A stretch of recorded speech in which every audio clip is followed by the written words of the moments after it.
আসসালামু আলাইকুম। বাংলাদেশ বেতার, গোপালগঞ্জ। খবর পড়ছি মোহাম্মদ রায়হান উকিল। বাংলাদেশ অলিম্পিক অ্যাসোসিয়েশনের কার্যনির্বাহী কমিটির গুরুত্বপূর্ণ সভা গতকাল সকালে শরীয়তপুরের জাজিরার পদ্মা রিসোর্টে অনুষ্ঠিত হয়েছে। সভায় প্রধান অতিথি হিসাবে উপস্থিত ছিলেন সেনাপ্রধান ও বাংলাদেশ অলিম্পিক অ্যাসোসিয়েশনের সভাপতি জেনারেল ওয়াকারুজ্জামান। সভায় বাংলাদেশের খেলাধুলার উন্নয়ন, জাতীয় ও আন্তর্জাতিক ক্রীড়া প্রতিযোগিতায় অংশগ্রহণ, অবকাঠামো সম্প্রসারণ এবং বিভিন্ন ক্রীড়াবান্ধব নীতিগত বিষয় নিয়ে আলোচনা করা হয়।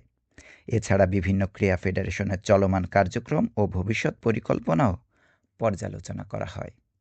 সভায় কার্যনির্বাহী কমিটির সদস্য, ক্রীড়া ফেডারেশনের প্রতিনিধি ও সংশ্লিষ্ট কর্মকর্তারা অংশ নেন। মাদারীপুরের কালকিনি উপজেলায় গতকাল থেকে মাহিন্দ্রা ও ট্রাক্টর চলাচল বন্ধ ঘোষণা করা হয়েছে। গত বৃহস্পতিবার উপজেলা মিনি অডিটোরিয়ামে অনুষ্ঠিত এক মতবিনিময় সভায় এ ঘোষণা দেন উপজেলা নির্বাহী কর্মকর্তা সাইফুল আরিফিন। সড়কে দুর্ঘটনা নিয়ন্ত্রণ ও সাধারণ মানুষের দুর্ভোগ কমাতে এ সিদ্ধান্ত নেওয়া হয়েছে বলে জানানো হয়।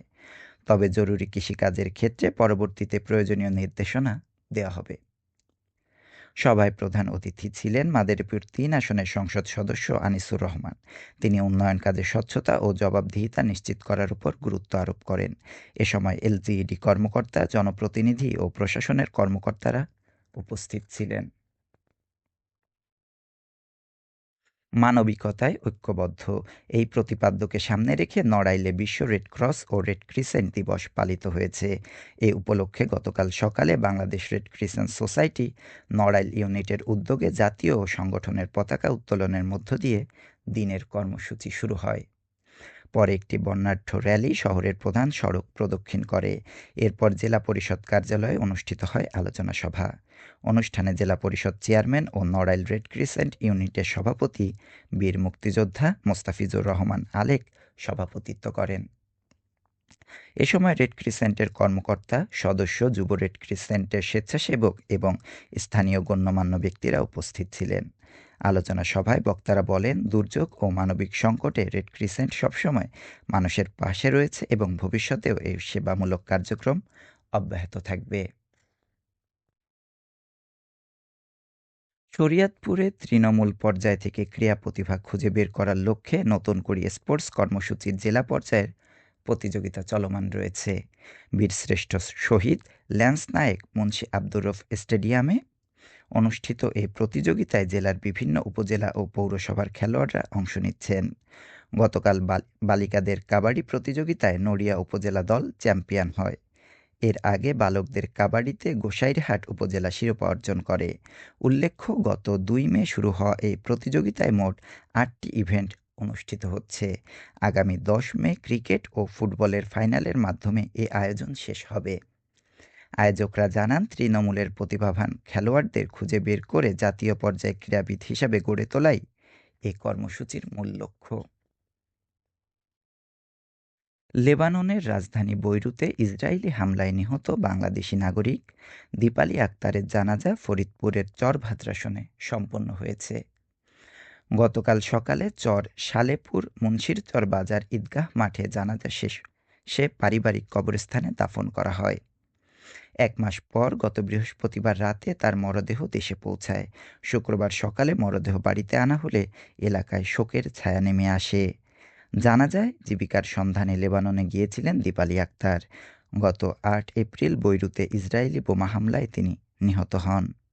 জেলা প্রশাসন ও প্রবাসী কল্যাণ মন্ত্রণালয়ের উদ্যোগে তার মরদেহ দেশে আনা হয়। এ সময় প্রশাসনের কর্মকর্তা, স্থানীয় জনপ্রতিনিধি ও গ্রামবাসী উপস্থিত ছিলেন।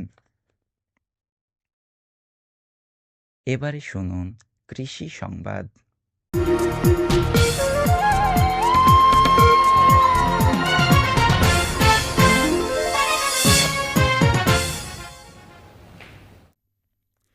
গোপালগঞ্জে চলতি মৌসুমে বোরো ধান কাটা শুরু হয়েছে। এবছর জেলায় ৬৬,৩৮১ হেক্টর জমিতে হাইব্রিড জাতের বোরো ধান আবাদ করা হয়েছে। কৃষি বিভাগ জানিয়েছে, প্রতি হেক্টরে গড়ে ৪.৯৮ মেট্রিক টন ফলনের ভিত্তিতে মোট উৎপাদনের লক্ষ্যমাত্রা ধরা হয়েছে 3,30,577 মেট্রিক টন। অনুকূল আবহাওয়া থাকায় এবার ভালো ফলনের আশা করছেন কৃষক ও কৃষি কর্মকর্তারা। সবশেষে আবহাওয়া।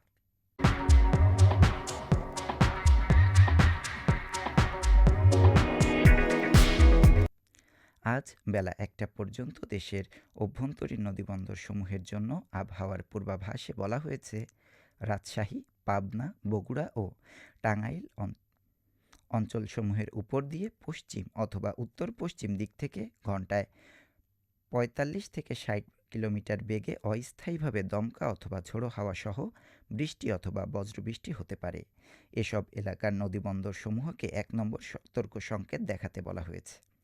খবর শেষ হলো। আমাদের পরবর্তী খবর প্রচারিত হবে সকাল ১০টা ৩০ মিনিটে বাংলায়।